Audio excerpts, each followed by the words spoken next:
Mesdames, mesdemoiselles et messieurs, on l'a dit, l'Afrique est malade. L'Afrique est malade de sa gouvernance. L'Afrique est malade de son économie et de sa souveraineté. Mais l'Afrique est surtout malade de sa santé. Et comme vous le savez tous, quand on est malade, on est diminué physiquement, on est dans une incapacité d'agir et on fonctionne au ralenti. C'est le cas de l'Afrique.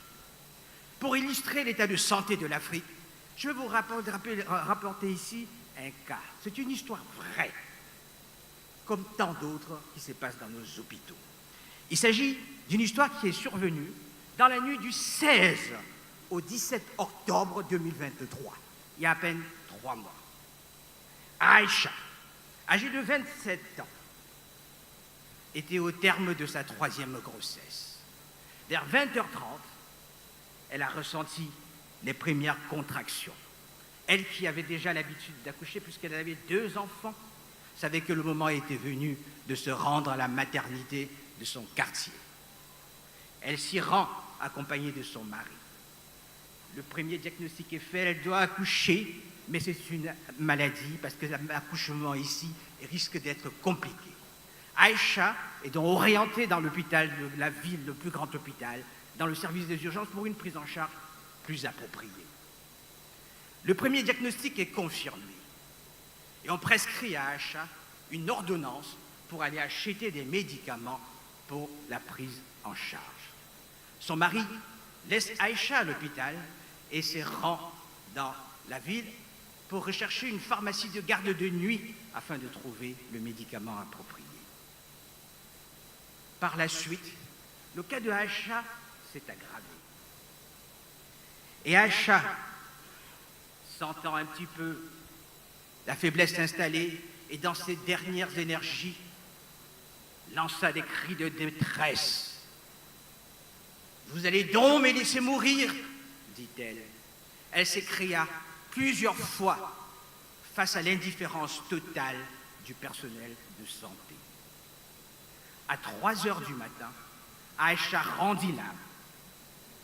Peu de temps avant le retour de son mari, qui avait enfin pu trouver les médicaments et qui lui avait coûté la modique somme de 50 000 francs CFA.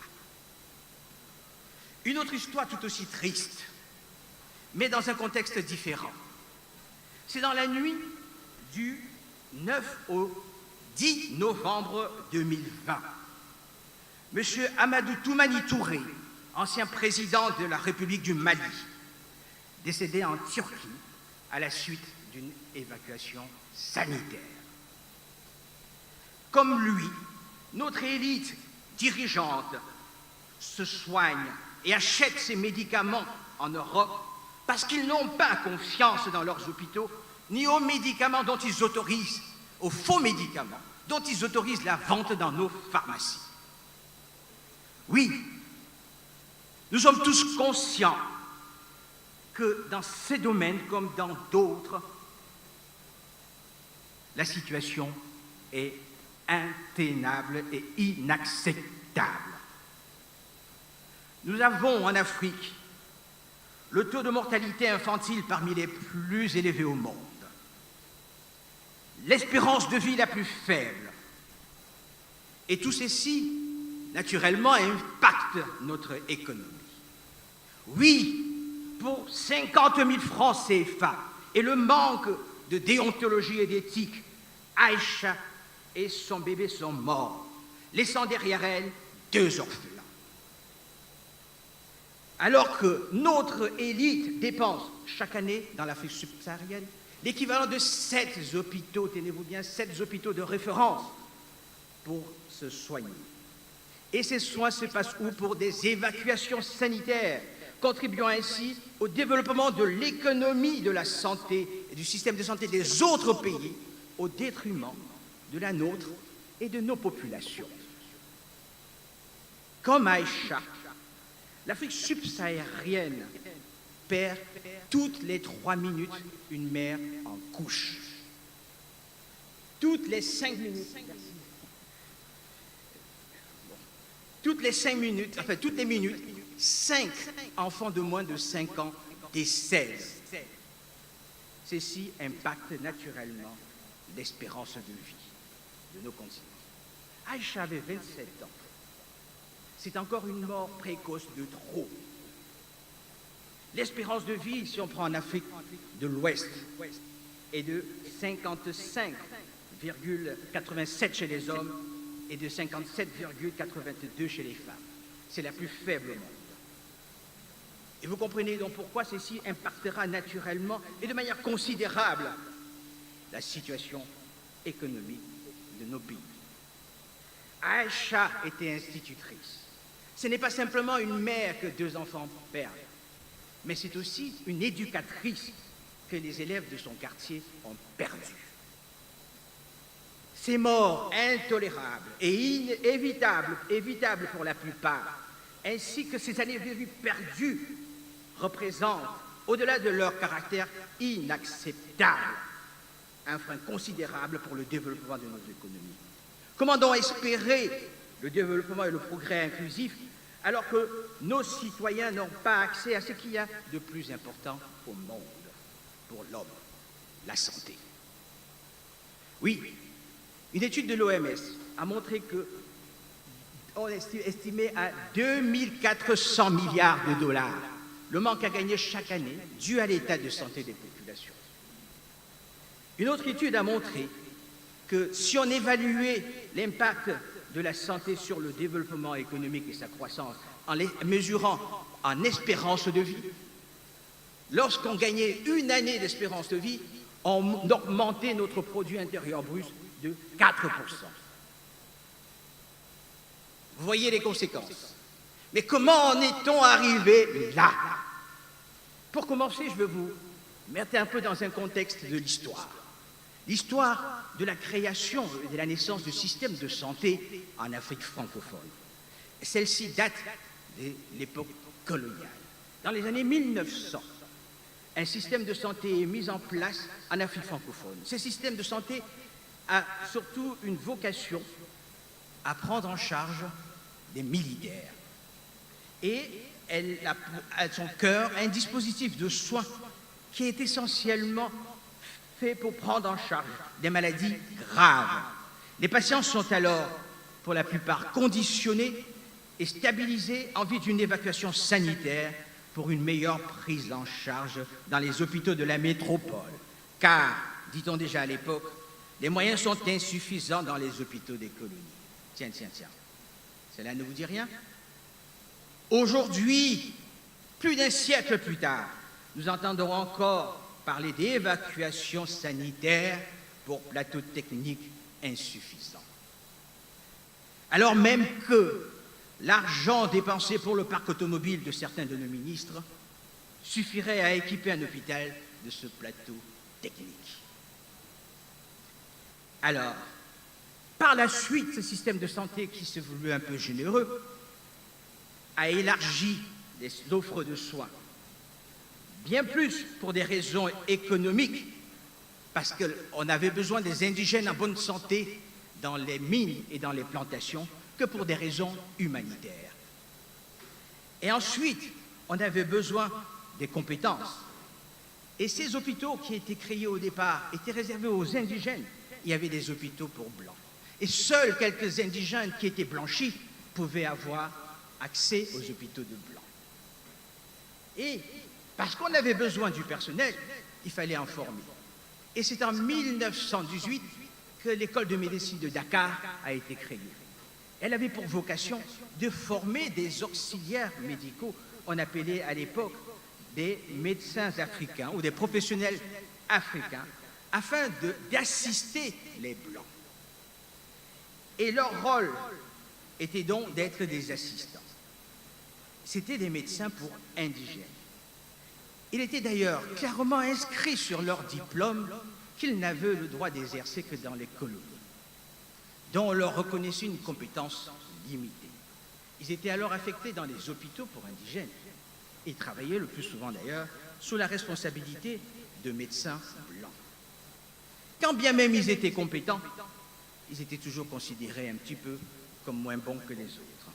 Et aujourd'hui encore, on entend parfois certains Africains qui viennent jusqu'en Europe et qui disent quand même je ne vais quand même pas venir jusqu'en Europe pour me faire soigner par un médecin africain. Parce que là, le complexe d'infériorité et de sous-estime, de manque d'estime de soi, de self-esteem est tellement présent qu'aujourd'hui encore, on a du mal à s'en défaire. Plus d'un siècle après, peut-on encore aujourd'hui continuer à dire que ce sont les colons qui sont responsables de notre situation sanitaire? Évidemment, non.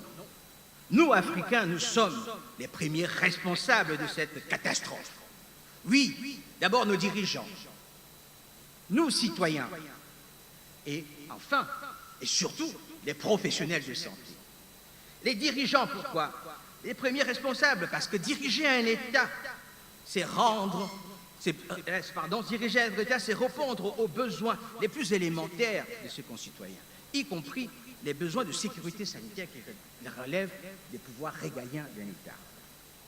Et ils se sont montrés incapables de relever le défi d'un système de santé performant et accessible à tous dans un contexte socio-culturel et économique africain. Ici, comme ailleurs et dans d'autres domaines, nos États n'ont pas de vision stratégique. Oui, cette absence de vision stratégique s'est traduite au niveau de cartes sanitaires. Aujourd'hui, Mme Aminata Coulibaly, qui habite la commune d'Anéfis dans le nord du Mali, n'aura malheureusement pas les mêmes qualités de soins que M. Oumar Keïta, fonctionnaire à Bamako. Oui, c'est ça la réalité. En Afrique, l'organisation du système de santé est source d'inégalités face aux soins. Les grands hôpitaux concentrés dans les grands centres urbains sont les plus gros bénéficiaires des dépenses de santé. Et de ce fait, naturellement, les populations urbaines ont davantage plus accès aux soins que les populations en zone rurale. Peut-on réellement parler d'une démarche de planification efficiente dans cet État? Non, nos États ont failli. Est-ce que cette organisation ne doit pas être repensée afin que Mme Aminata Coulibaly d'Anéfis puisse avoir les mêmes soins que M. Oumar Keïta de Bamako? C'est pour cela que nous devons réagir. Alors, cette stratégie, absence de stratégie, s'est traduite aussi par un déficit de prévention. Et le système de prévention est absent. Si la grossesse de Aïcha avait été bien suivie, peut-être qu'elle ne serait pas arrivée dans une situation de catastrophe à l'hôpital. Il faut donc repenser notre système de prévention. Que dire de l'inhospitalité de nos hôpitaux? Oui, il n'y a pas d'autre mot pour le qualifier que de dire que nos hôpitaux sont inhospitaliers quand on voit dans quelles conditions Aïcha a été reçue et dans quelles conditions et dans l'indifférence totale du personnel médical, elle est morte. Nos hôpitaux manquent de tout. Plateau technique insuffisant, bien sûr. Il est défaillant parce qu'il est mal entretenu. Des coupures d'électricité régulières, du personnel qui est parfois en manque de déontologie, des médicaments qui sont absents, des réactifs périmés, et j'en passe. Et enfin, la faillite du financement par l'État. La santé n'a jamais été vraiment sa priorité. Et les coûts de santé sont le plus souvent supportés par les ONG et les ménages. En 2001, à la conférence d'Abuja, il avait été prévu que les États de l'Union africaine devaient consacrer au moins 15% de leur budget à la santé et pour l'améliorer. En 2018, il n'y avait que 2 pays qui l'avaient fait. En 2017, une étude de l'Organisation mondiale de la santé a montré que dans 20 pays d'Afrique, leurs dépenses de soins dépendaient de plus de 20% des ONG. Et quelles ONG? Ou des institutions internationales, comme l'Organisation mondiale de la santé, l'Union européenne, les organisations comme la Fondation Bill et Melinda Gates. Et vous voyez que tout ça, c'est encore un problème. Et enfin, la part des ménages. Les ménages sont ceux qui financent le plus la santé en Afrique. Et ça peut aller jusqu'à 80% de financement des soins. Oui, c'est un problème. La santé impacte considérablement le budget de nos ménages et par conséquent nos économies. Cette stratégie s'est traduite aussi par l'absence de couverture médicale universelle. Très peu de pays l'ont, et quand ils l'ont, ça fonctionne pas forcément bien. Si elle existait, le mari d'Aïcha ne serait pas allé dans la nuit chercher des médicaments pour guérir sa femme. Oui, c'est un problème. Et en l'absence de cela, il y a quelques assurances qui sont réservées à quelques privilégiés. Aïcha, qui était institutrice et qui ne touchait pas régulièrement son salaire, n'avait probablement pas les moyens de se payer une assurance. C'est ça la réalité. Les deuxièmes responsables, c'est nous, citoyens. Oui, nous regardons sans rien faire la dégradation de nos hôpitaux. Nous dénonçons certes l'État, mais devant la passivité des gouvernements, n'est-il pas venu le temps que nous puissions nous organiser pour créer nous-mêmes nos propres hôpitaux, par nous et pour nous, comme il a dit tout à l'heure notre président. Nous pouvons nous prendre en charge. Oui, il est temps qu'on réfléchisse autrement. Et les troisièmes responsables, ce sont les professionnels de santé. D'abord, pour ce qui concerne leur formation. Il y a plein de problèmes autour des professionnels de santé. D'abord, il y a une insuffisance de personnel, il n'y a pas assez. Quand on regarde le nombre, en Afrique, c'est 1 pour 5000 habitants. Et d'après l'Organisation mondiale de la santé, l'Afrique habite 1,3% des professionnels de santé, alors qu'elle porte à elle seule 25% de la charge des maladies du monde. Le deuxième problème des professionnels, c'est leur dévalorisation et leur formation. Je suis ici dans la faculté de médecine, mais malheureusement la réalité est là. On constate que souvent nos professionnels n'ont pas été bien formés. Et ce qui est une réalité, mais quand même, malgré tout, on constate qu'il y a des médecins formés en Afrique, mais qui sont capables d'aller travailler ailleurs et sont aussi bons. Donc c'est peut-être l'écosystème dans lequel ils évoluent qui n'est pas approprié. C'est la fuite des cerveaux. Oui, tous nos meilleurs médecins, dès qu'ils peuvent valoriser leurs compétences ailleurs, où ils sont reconnus et à juste titre, n'hésitent pas. C'est pour ça, par exemple, qu'en France aujourd'hui, la majorité des médecins à diplôme étranger sont originaires de l'Afrique, Afrique du Sud, Afrique subsaharienne ou Afrique du Nord. Il est temps qu'on fasse tout pour les garder. Enfin, je vais dire un mot de nos soins et de l'éthique, des professionnels. Bien sûr, nos professionnels de santé font l'effort de ce qu'ils peuvent, mais la réalité est là. Aujourd'hui, le cas d'Aïcha l'illustre bien. S'ils avaient eu des comptes à rendre à Aïcha et à la société, peut-être qu'ils auraient manifesté vis-à-vis d'elle un peu plus de bienveillance. Aujourd'hui, on constate que les médecins n'ont de compte qu'à rendre qu'à eux-mêmes et à Dieu. Il faut que cela change. Je vais dire un mot de nos soins endogènes, c'est-à-dire ce qu'on appelle couramment la médecine dite traditionnelle. Aujourd'hui, elle est complètement délaissée, malheureusement, aux mains de charlatans, de quelques escrocs et même quelquefois des religieux. Il faut donc la réorganiser et se l'approprier. Notre pharmacopée est riche, mais notre part dans l'industrie du médicament est insignifiante. Nous avons à travailler dans ce domaine. Alors pourquoi en est-on arrivé et comment on est arrivé à cette situation, je l'ai dit. Mais pourquoi il faut que ça change?